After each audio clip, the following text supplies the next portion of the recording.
Everybody, welcome back. I'm Joe Clark, and I have another special guest, Dan Reynolds, Dr. Dan Reynolds. Dan, how are you? I'm doing great, Joe. Thanks for having me. Thanks for being here. We appreciate it. So, Dan is a teacher of mine, right? Studying me an education teacher, and he is a remarkable education teacher. So, Dan, why education? Why do you like to teach people? It sort of ended up this way backwards.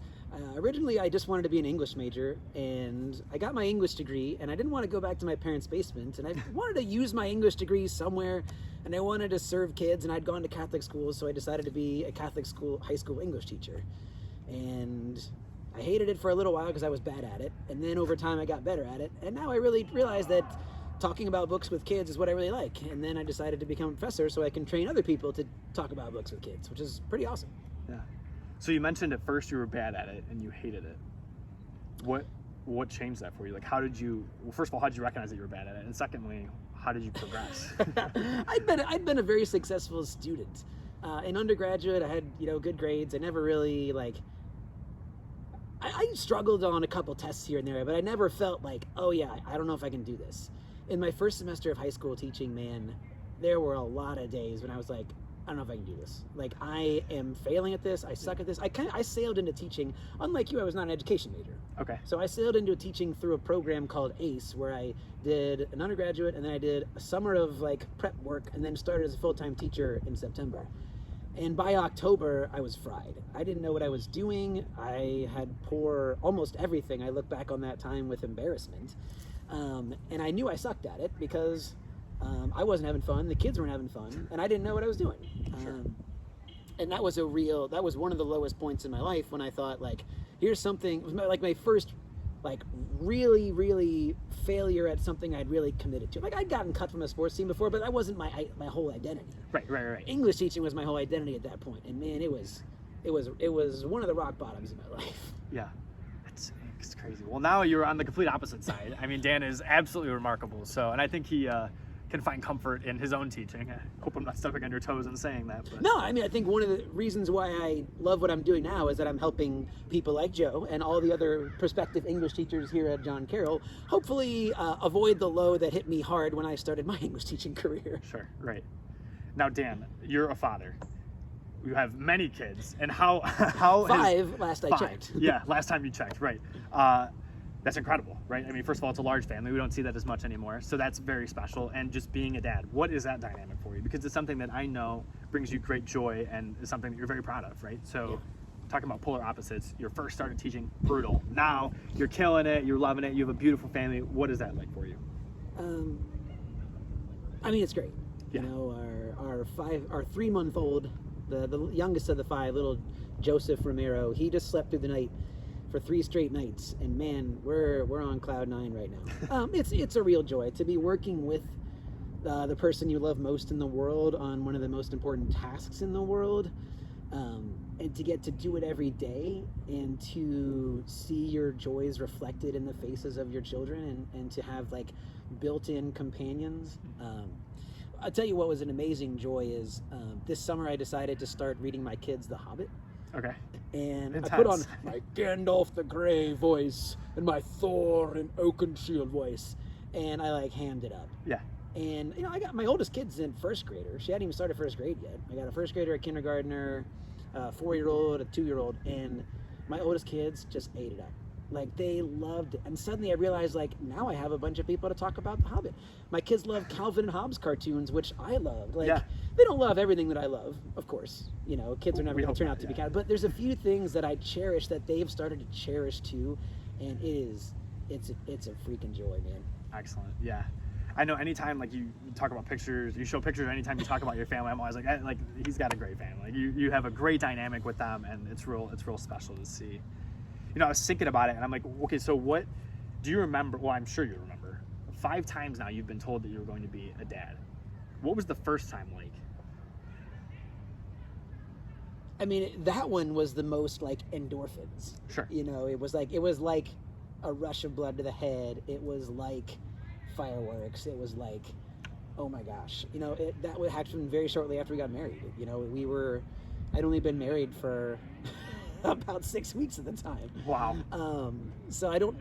we hadn't gone into our marriage thinking, we really want to have a kid right away. Yeah. But that's how it worked out. And you're like, here we go. I wasn't like, the Lord has, one thing I've discovered actually as a young father is that, when I was a teenager or in college, I was like, don't have sex because you're going to get somebody pregnant and it's going to wreck everybody's life. Yeah. I heard that story. But no one ever told me that there would be plenty of young couples who would struggle to get pregnant, for whom it would be very difficult. And there have been way more of those than I thought, which is not my problem.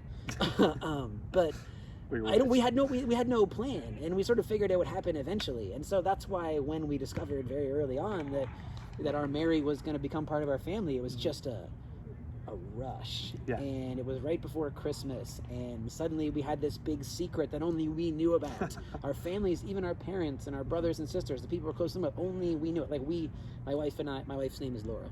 We held this secret, and it was this wonderful, wonderful secret to hold, to share that kind of secret that is so good. Yeah. It's an amazing feeling. And how did you eventually disperse that? You said it was before Christmas. Are you sitting around the Christmas tree eventually telling your larger families about the news, or did you hold it in? We were actually with my in-laws, my wife's family. Yeah. And I think we waited a couple days. We kind of treasured the secret on our own, and we told them before we left their house. And then I think we went to go visit my dad and my brothers like a couple days after Christmas, and then told them. So we kind of waited until we saw our immediate family, Sure. so we could tell them in person. But then, and then slowly, I think we dreamed up a Facebook post to tell some of our. Then we came back and told. We were teaching at the same high school at the time, so we told our colleagues that we'd grown really close with at our school, and then eventually, just sort of a slowly expanding circle of people who knew. Yeah, so special. So Dan, 5 kids in a pretty short amount of time. You had mentioned, so immediately, you had one, and then we had my 5th child was born before my oldest child turned 7. Okay, yeah. This summer.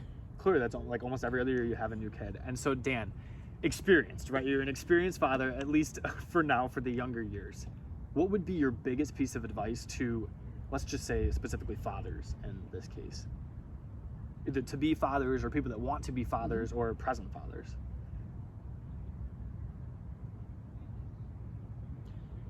Always explain why. Always explain why. Okay, and why? In so many cases, kids have to just suck it up and deal with it. All right?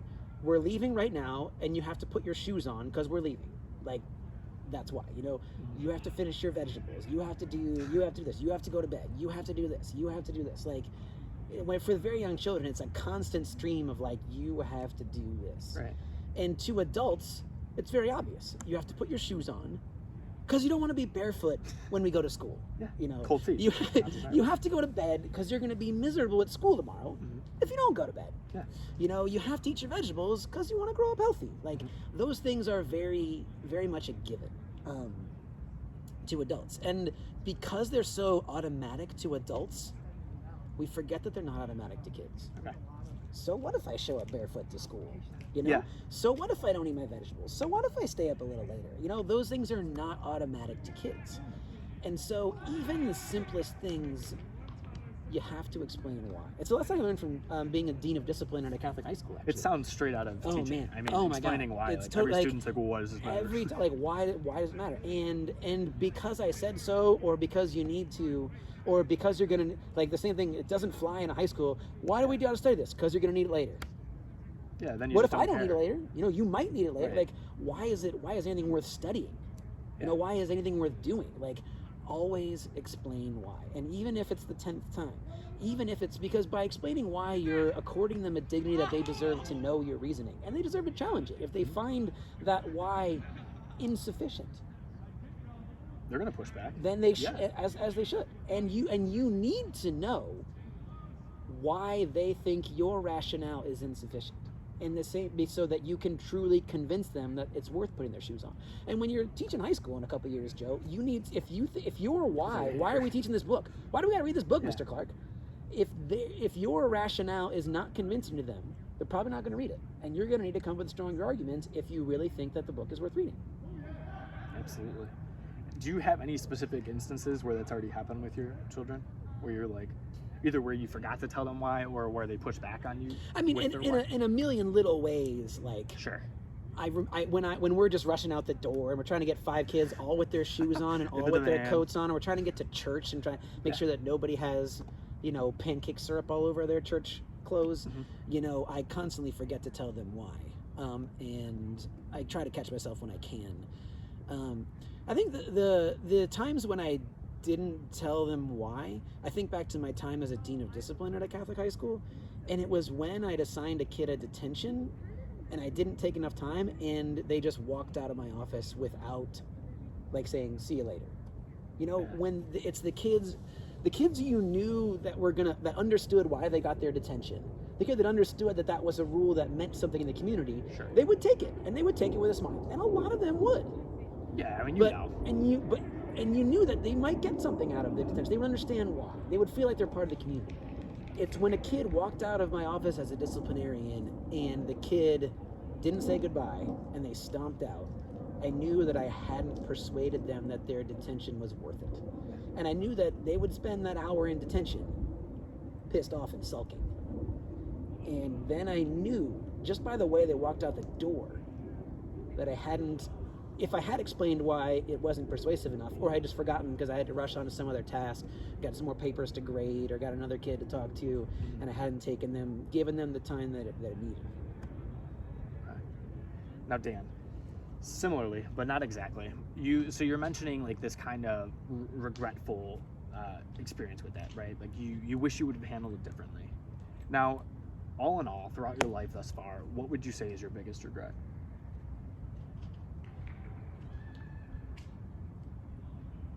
However you want to take it, as an educator, just as a person, just throughout your life so far.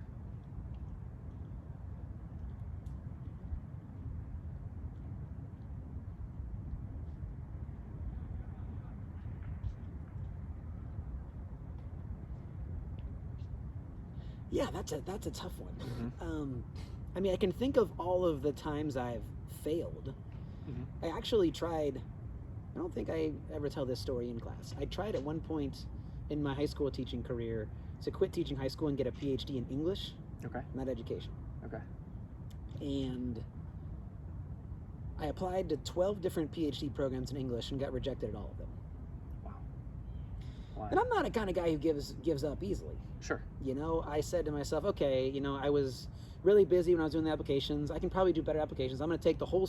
I'm going to redo the whole application. I'm going to write a new writing sample, write a new personal statement, find new recommenders, research my schools better, do the whole admissions thing better. And this was after my 3rd year of high school teaching. I did it again. 13 schools got rejected, all those. Over 25. Wow.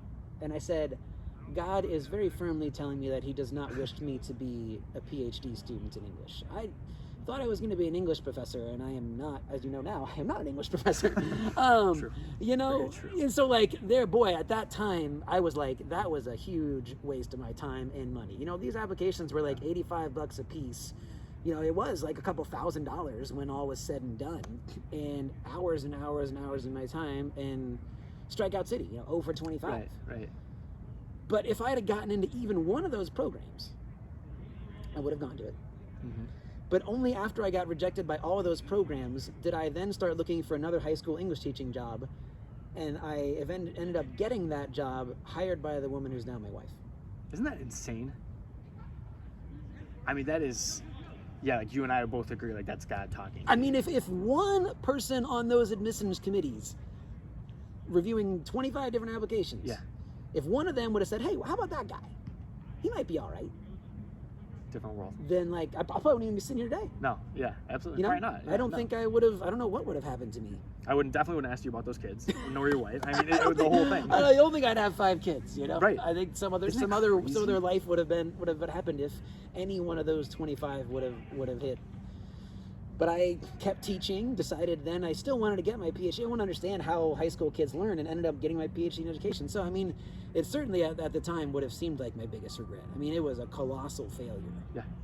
And even my first year of teaching, the colossal failure, the anxiety. I mean, you asked earlier, how did I know it wasn't working? I had anxiety attacks. I couldn't sleep. I was throwing up in the faculty bathroom before school started. Yeah. So it was real. I knew it was real. It was super stressful. Yeah, right. And I certainly regretted the hell out of that Mm-hmm. at that time. Yeah. Oh yeah. But now, like, I know what it's like to be a first-year teacher. I know what it's like to feel like a failure, Right. and I feel like I can help people like you avoid that bump. Thank you. Because it hit me so hard. I mean, the bump is still going to be hard when you hit your first year of teaching. It's going to be rough. But you can certainly go into it a lot better prepared, and I think you will. Coming out of you'll have taken many more education classes. You will have thought a lot more than I did. I would have learned from you. At the very least, you'll finish the assignments in my class, which will be the kinds of assignments that are going to help you for next year. I hope. So, Dan, throughout all of that, you keep mentioning God, and we talk about like this interaction where he ends up meeting his wife. Faith is important to me, and faith is important to you, and so we're both Catholics.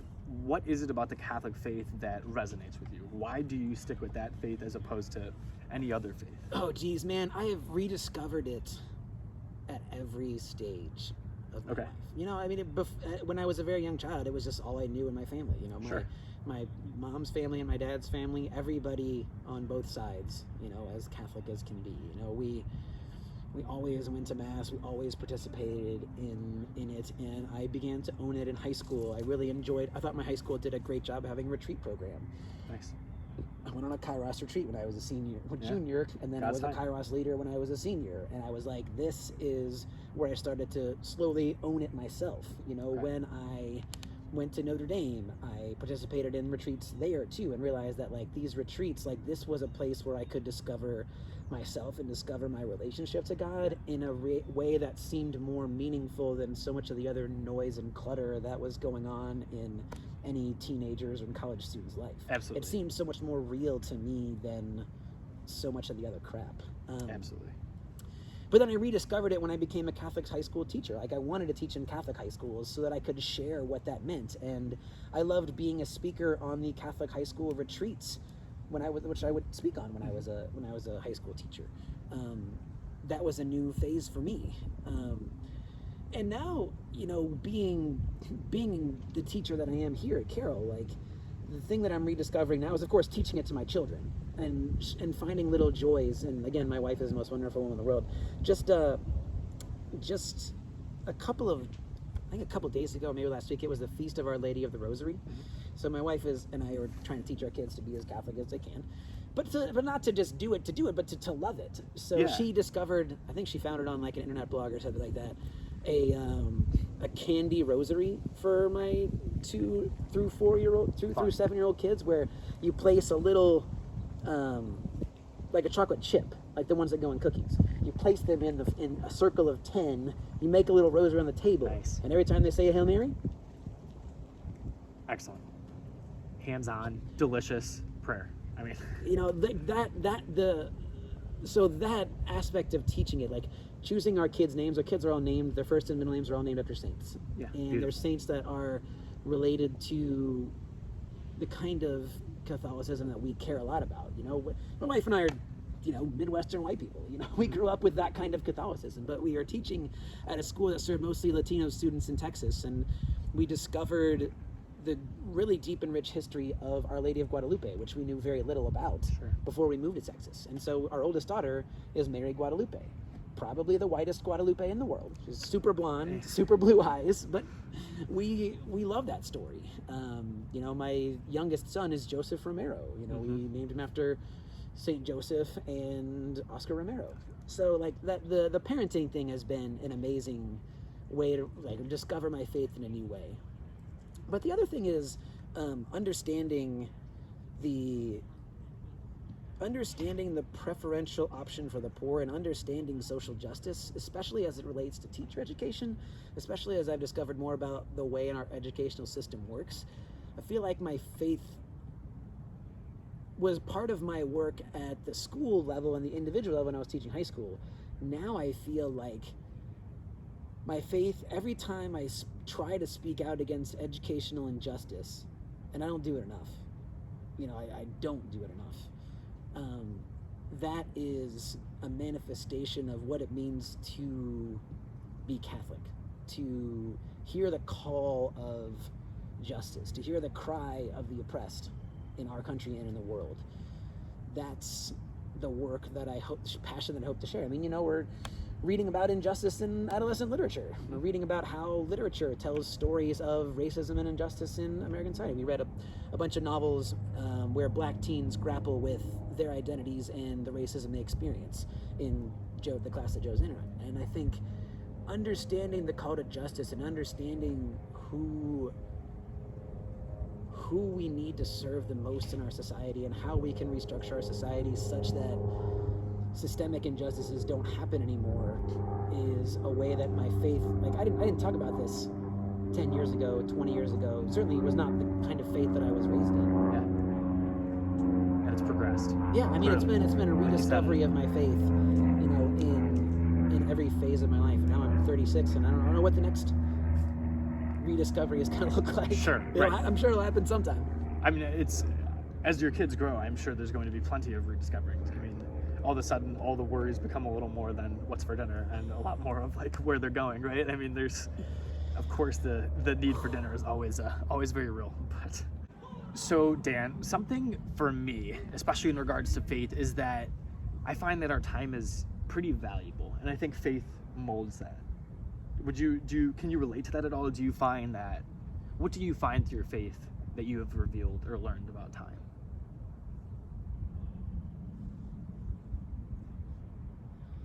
I mean, the value of my time has changed a lot, and sometimes not related that much to faith. Like, one thing that was really interesting is when I was getting my PhD, I'd been an English teacher for a while. I was working on my PhD. I thought I was I had good advice on a few things. But as soon as I got my PhD, as soon as I had 3 letters after my name, suddenly my opinion became really valuable. Suddenly, a couple people asked me the question, like, what's your consulting fee? I was like, I don't have a consulting fee. Yeah, but right. now I do have a consulting fee. Like, suddenly my economically, because I had a PhD, suddenly my time became more valuable. So that's like the one thing that jumps out in my question. But that's like dodging your real question about like how faith sees us as using our time. And that's a different kind of question. Like, should I be devoting more time to my own career? And doing the research that I love doing, the teaching that I love doing? Should I be devoting time to making money and doing things like consulting to, support my family of 7? My wife stays home, so it's just me earning money for 7 mouths. But also, like, should I be spending my time directly engaging with educational injustice, which I see all around me in this country, in this state, and, in this very community, in University Heights. And I now have the knowledge and experience and tools and rhetoric to combat that.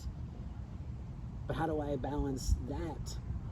And that is like a vision of my faith. Like it keeps me up at night to know how many children in University Heights and Northeast Ohio and in Ohio and America are not receiving the education they deserve.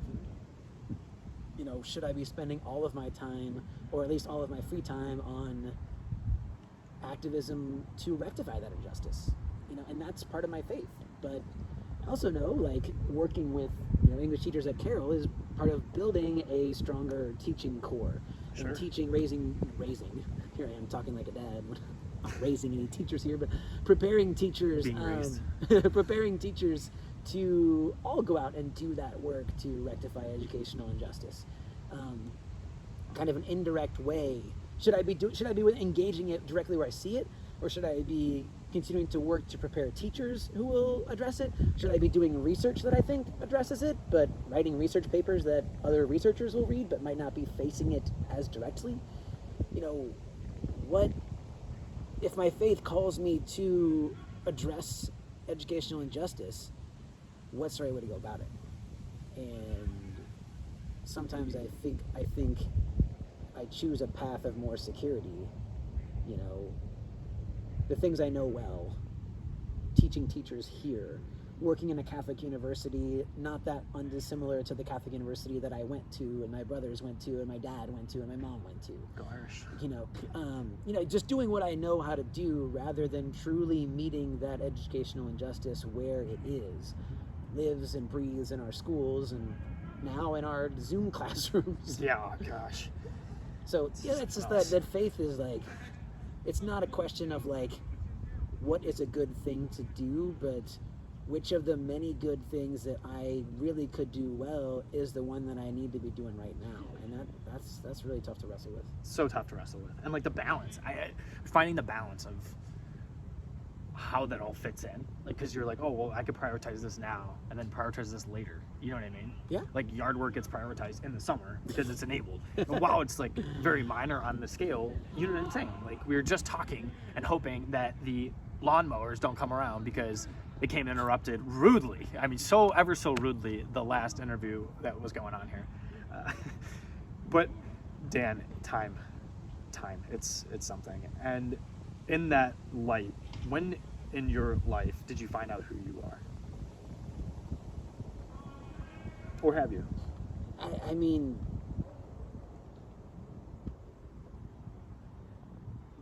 this is going to sound like a totally insane story. Perfect. But I'm All the better. In graduate school, our professor once had us do an extra. We were trying to capture video data of humans interacting and accomplishing something together, and so we got together in this professor's kitchen to make cinnamon rolls.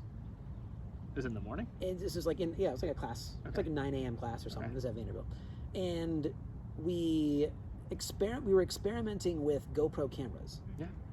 And we put them everywhere. We were like, what happens if we put a camera on the ceiling to watch the cinnamon roll becoming? And, you know, what happened? We put a camera on the oven, the outside of the oven, to watch the oven while the cinnamon roll was baking.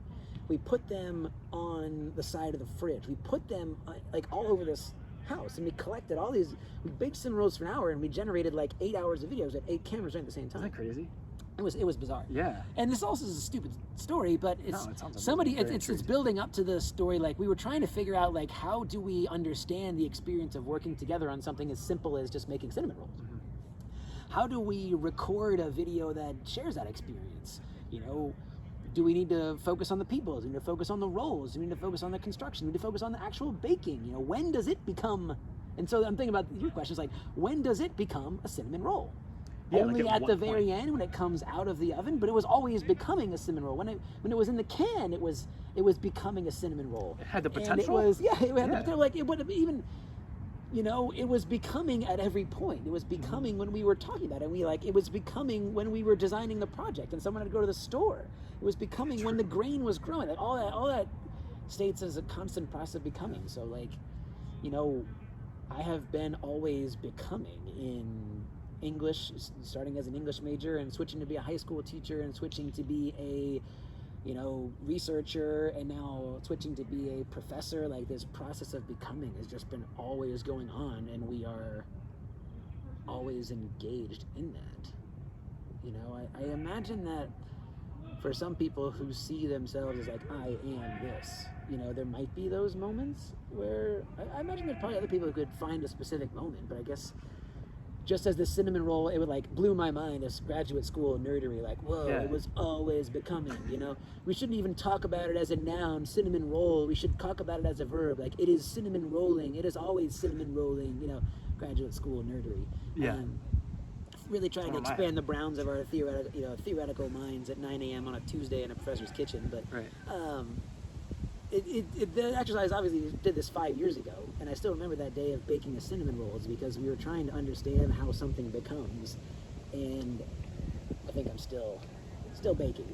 Still baking. So you're still in the kitchen. You're still making cinnamon rolls. How were the cinnamon rolls, by the way? Delicious, man. Absolutely, always, right? Always. Yeah. Wow. I mean, that's something. So, I'm kind of hearing through this, like this dynamic of always becoming, right? This dynamic of always learning, almost. Might I stretch it to that? Yeah, for sure. And I mean, if learning is becoming, you know, if learning isn't memorizing, learning isn't studying, if learning isn't writing, learning is becoming, then that reshapes the whole way we think about learning. And almost in some ways, like in the description that we're talking, when we're becoming, we are learning, right? So anytime we're becoming X, Y, or Z, we are learning more thoroughly about that thing and that entity. And so, Dan, my challenge or my question to you is, how do we become lifelong learners? So you teach teachers, but future teachers, so we're students, but how do we become lifelong learners? What is it? Yeah. So there's the number one answer. The number one answer. It's like Family Feud. The number one answer is communities. Okay. Like communities for sure. You know, one of the reasons why I left high school teaching is because I wanted to keep growing. I loved high school teaching. I loved the job I was in. It was great. You know, I miss it. But I yearned to be that learner, and I had to find a new community. The community that I was in wasn't going to really deeply teach me about how high school kids learn to comprehend what they read, which is what I really wanted to understand. And I had to go get my PhD. But even when you're getting a PhD, you realize that actually there's a lot of things we don't know about how high school kids comprehend what they read. And finding a community of researchers and a community of intellectuals who are all pursuing that. And it actually happened in academic journals, which sound like the most boring thing in the world. Like, Joe, could you please go cite 3 academic journals in this paper? And, you know, that sounds like the dumbest task in the world. Why would you consult an academic journal? But because academic journals are communities of people who are always going to be pushing the boundaries of what can be known. Yeah. You know, we can never know what's going on in a kid's head. Sure. What is going on in a kid's head when they're reading something? We never know. But through research, we can like understand more and more about and approximate something that might constitute knowledge about that. So that communities thing is finding a different way. Like my wife does the exact opposite of me. Stays home with the kids. Nothing academic, nothing intellectual. She has a master's degree, master's and bachelor's from Notre Dame. Super well-educated woman, but wants to stay home with our 5 kids. Yeah. But she's oh my God, Dan, that's probably more of a full-time job than what you're doing. Well, it definitely is. Lifelong learning for her is finding communities of moms. You know, how do you solve this particular problem with this particular kid? How do you manage 5 kids? So finding the community and then engaging with that and giving to that community and receiving from that community. My wife likes when a new mom in her mom community has a baby for the first time. They all get together and once a day they send her a piece of advice text so that the new mom feels like she's being supported. Beautiful. And that's the way that she gives and gets that sense of community. So being a lifelong learner means you have to be community. I didn't think that was the case when I started teaching. I was like, oh, I just need to read books on my own, or I need to study on my own, and that is what I should do to become a lifelong learner. And I didn't recognize the communities I need to be part of. That's the first piece. To be a lifelong learner. The second piece is just a growth mindset. You know, to think that you are always capable of learning something, and that it's you know, you've probably heard about enough of that in your education classes. You know, growth mindset. For growth mindset. It's very easy. You know, even one of my English teacher buddies here in town was having a really frustrating day, and a bunch of things had gone wrong in his classroom, and he was like lamenting that, and I was like, everything that went wrong in your classroom today is an opportunity for you to learn what you screwed up on. Yeah. So every time I get a paper that's rejected from, you know, my dissertation study now has been rejected from 3 different journals. Academic journals that I wanted to publish it in. But I think every time I'm like taking the feedback and revising it and sending it back out there. It's probably like the 10th draft of this dang paper. And I am going to see that sucker in a publication if it's the last thing I do. I'm excited to read it in the publication. I mean, it's pretty nerdy. Everybody. I don't think you want to read it. It's pretty nerdy. You can read the dissertation form if you want to put yourself to sleep real fast. That's available. It's 100 so if anyone has a hard time sleeping, you ask for his dissertation. Just Google it. Google it on Google Scholar. It'll come up. You can find it, but nobody's read it. So except for me and maybe I think my dissertation committee read it, but I'm not sure. Yeah. Dan, what are the biggest influences in your life? Let's scratch that. Who are the biggest influences in your life? I mean, right now, like my wife, slam dunk. Slam dunk. Yeah. It's not even close. I mean, you spend more time with her than anyone else, I'm going to imagine. But it's not just a question of time. You know, I spend a lot of time. Actually, I spend 8 hours on a weekday. I spend 8 hours a day at work. I spend 2 hours at home in the morning, and 3 or 4 hours in the evening. But I spend just as much time at work that I do with her. But just as an influence, like her perspective and her ideas grounds me in everything.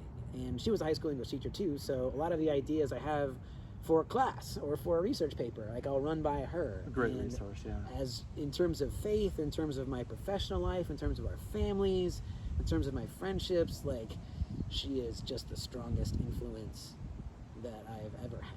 And, you know, obviously I value her opinion more than anybody's.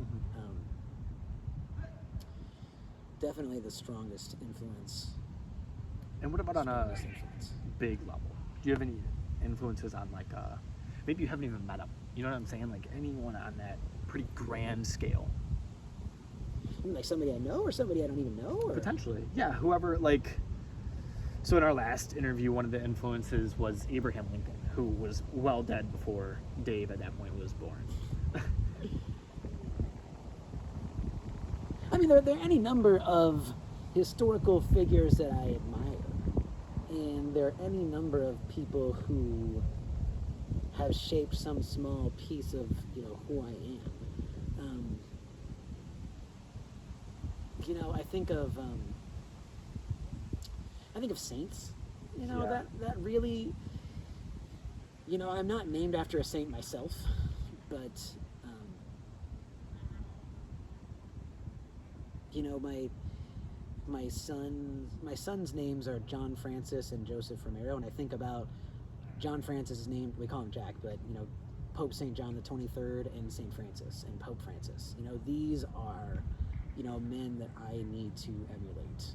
Oscar Romero and St. Joseph. I say the prayer of St. Joseph the Worker a lot. So I think, like, you know, when I think about influences, like, the saints are probably my biggest group of people, and each of those saints has come, like, just as I've rediscovered my faith at different times, I've rediscovered the history of the communion of saints and the richness of the Catholic Church's tradition of saints has meant that different saints have spoken to me at different times. When I was a dean of discipline at Catholic high school, man, St. John Bosco, who worked at a school for boys and was like he was the one that I got the idea of, like, always explain why. I don't remember there was a quote from him that said, it wasn't always explain why. That's kind of what I've boiled down from it, but it was like, always take the time to explain to the boy why he's being punished so that he understands that it has meaning. And I wrote about that in a prayer book for teachers, you know, probably 10 years ago, but it's always stuck with me. So like when I was a disciplinarian, like St. John Bosco for sure. Now that I'm a dad, St. Joseph, you know, I'm always praying to St. Joseph and always thinking about what it means to be a foster father, as St. Joseph was, and to be caring for a child of God that is only sort of mine. You know, even when I think now that my faith has moved a lot more towards social justice than it was when I was a younger man, like saints like St. Oscar Romero, you know, where do I need to be engaging with and speaking up more forcefully against the injustice I see, as he did and as he died for? You know, as Pope Francis tries to do today too. And I think of my son's middle names, Francis and Romero. How do I take that up in University Heights? Yeah. Those are kind of big time questions, Dan. I mean, like, you know, I'm sitting here and I'm listening to you and I'm trying to, you know, understand this. And what a question. I mean, do you have an influence, somebody in mind that you would say, like, you know, perhaps beyond your own parents and family? You know, my wife was an obvious answer, right. But would you say that there is somebody?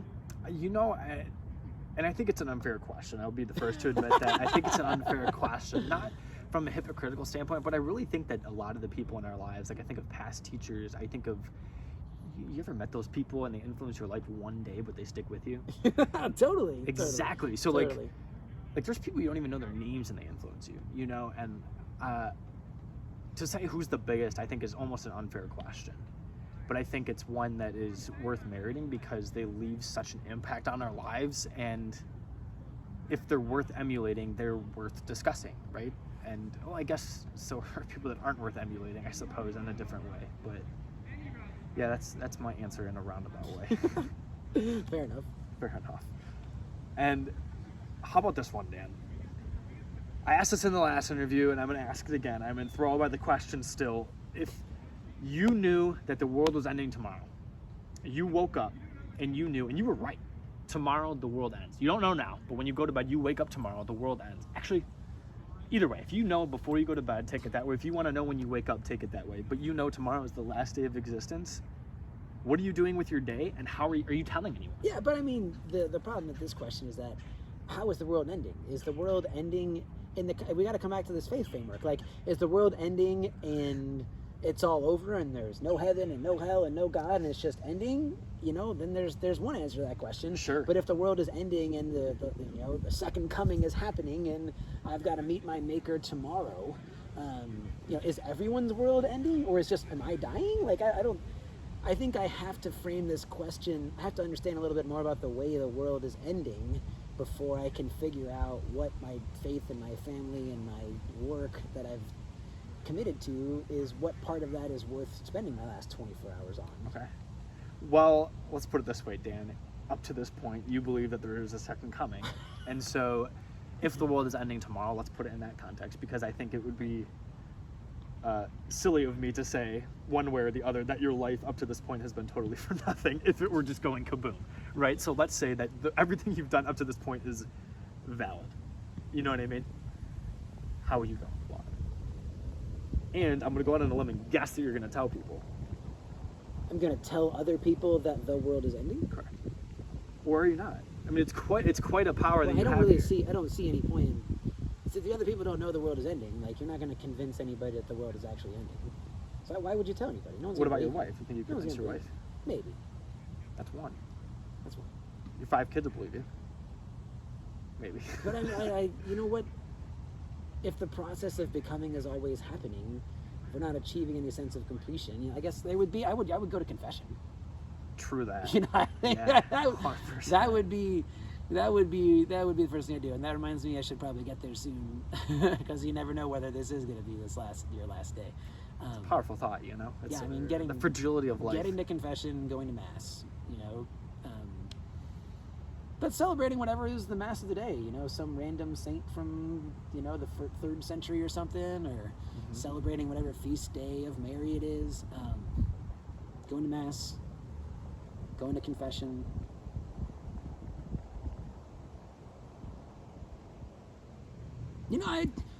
I'd want to spend half the day in, probably 2/3 of the day in some kind of community, like in a school reading with kids, or a third of the day in a school reading with kids, a third of the day with my family, and a third of the day in a sort of retreat, and preparing myself to take stock of my life and to answer the questions that I'm going to have to answer when I meet him face to face. Yes. I want to be ready for that question, and in confronting the sins that I have committed, which are numerous. Amen. Right. So you're not telling anyone because you're going to be insane, which is true. Well, and it's not worth it. They're not gonna convince anybody. Yeah. But what if you did? What if you convinced 3 people? Is it worth it? I don't know. It's just totally. If they did. Yeah. I think most of the work for me to do then is on myself. I think, Okay. in that time I would spend with my wife. I sure would. My kids are too young; they wouldn't be worth talking to them about it. I mean, what have the kids done, right? You know what I'm saying? What are they telling you for? Tell my wife, and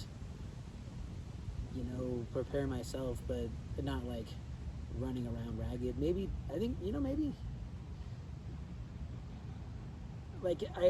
think about I get such meaning from writing, even research writing that I do now. I get a lot of meaning out of writing, but writing seems less meaningful. Writing is done to record something for the future. Right. Right. When the ending is coming, somehow even something I take great joy in, writing, seems like it doesn't have meaning if there is no future. So Dan, hopefully there's a church where the confession will open. Yeah. My contention, and it's kind of been my platform, is that if people want to be happier, they ought to live more gratefully, right? So if we want to be happier, we should live more gratefully. Do you think that you live gratefully? And do you think that gratitude has a pivotal influence in our lives? Yeah, I think I try to live gratefully. Sure. That seems like an easy yes. But the unsettling part that comes with that was the easy and the calm part say an easy yes to that. But I'm trying to remember, one of my friends that taught Spanish at the high school with me in Austin, she had the quote from Mark's Gospel. She had written it in Spanish, but a quien le da mucho, mucho está, I forget what it was, but from whom much is given, much is expected. Yeah. You know, no living of gratitude can escape the other side of that coin, which is the responsibility to give back to the community that made your life, a vision of gratitude. And for me, that's now taking shape in attempting to address educational injustice. Like as much gratitude as I can have. I find it hollow when other Christians or Catholics spend all their time being grateful for the great things they have without trying to provide those same things for every single other person who does not have those. Yeah, you want the actions to back the gratitude.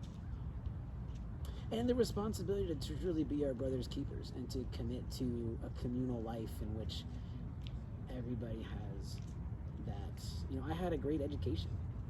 My parents provided for me, the community provided for me, all the things worked together such that I could get a great education and a much better education perhaps than other kids receive. And there are entire systems that could be working better for our kids, and they just don't, because people don't care enough, and people haven't been persuaded that it's worth creating those kinds of systems. So my gratitude for my education inspires my work now, but also means that I have never done enough. As long as sometimes I joke about my job, like as long as there's a kid somewhere who can't read, I have still got work to do. It's powerful though. Like I say, I hear you say you're kidding, but there's truth to that, right? Yeah, as long as there is a kid who's there, like you have a job on top of it all. Yeah. And there's work to be done there. That'd be a day where everyone could read, I mean, there's a prayer that is, I think, apocryphally attributed to St. Oscar Romero of the prophets of a future not our own. The vision of the kingdom would be a place where everyone can read, but we are never going to achieve this. I think there's an ancient Jewish saying, actually it might not even be ancient. I think it comes out of the Jewish tradition, you're not responsible for the fulfillment of the work, but neither are you free to abandon it. So I don't have to teach every kid to read, but because I can't teach every kid to read means I'm not free to ever abandon that work. And the prophets of a future not our own prayer said we are kingdom builders, we're never kingdom finishers. We are prophets of a future that's not our own, and we are constantly planting trees for the next generation, and that's the work that we have to keep taking up, and that's the work of educating. Reminds me of the story with the kid walking on the beach, throwing the starfish in. Or Uncle Ben from Spider-Man, right? Like the great power comes great responsibility. There's a lot to be said for that. Yeah, absolutely. Dan, it's been an absolute pleasure having you here. Thanks for coming on. We all have a lot to think about after that interview there. The sun's changing on us. The lighting is getting right in my eyes. I'm going to have to crack these open. But thank you all for tuning in. It's been an absolute joy. And if you want me next, reach out. Please drop a comment below. Dan will be ready to comment back. I will hold him to it. He didn't know, but that's part of being on the show. So thank you all. It's been another interview session with Joe Clark with my special guest, Dr. Dan Reynolds. Thanks for having me, Joe. Absolutely. You know the drill. If you want to be happier, live more gratefully, but act on it. Right, Dan? Act on it. Carry the responsibility of your gratitude. Thank you all, and have a great day.